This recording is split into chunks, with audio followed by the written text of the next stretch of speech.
place cămașa ta de noapte, dar mai ales vreau să-ți dau de știre, să mi-o lași ca amintire, să mi-o lași ca amintire. Nespus de frumos dormeai o noapte blândă, zâmbeai în somn, iar eu stăteam la pândă, să nu te trezești, să tulburi visele tale, dar vreau să-ți iau și costură de baie, să te admire cu și fără costură de baie. Grădina botanică, într-o duminică, ea se plimbă. Ne-am fotografiat cu un vechi aparat automat,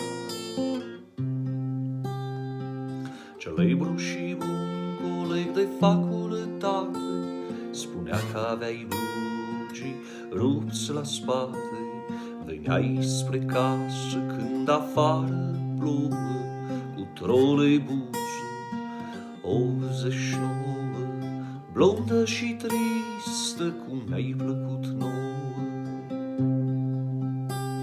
Cu pălăria de paie, cu pamblică mou, ieșai din clădirea de pe strada Snagov, ușor te îndreptai spre calea moșilor, să-ți iei bluză pe tine de la Bucurovo, bluză pe tine de la Bucurovo.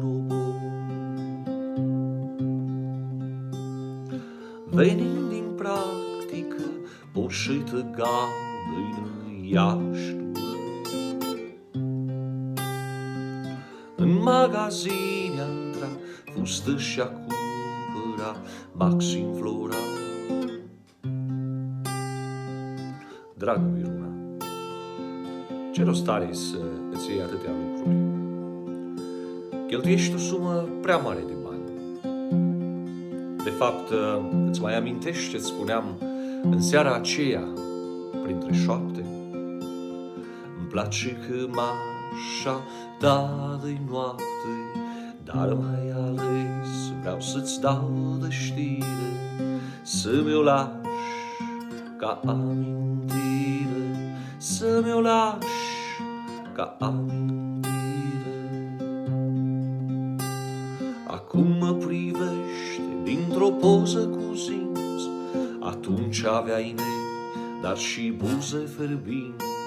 Îmi amintesc cum strigai printre șoapte, la cine-i cămașa mea de noapte, la cine-i cămașa mea de noapte, la mine-i cămașa ta de noapte, la mine-i cămașa ta de noapte, plâng pe cămașa ta de noapte, plâng pe cămașa ta de noapte, plâng pe cămașa ta de noapte.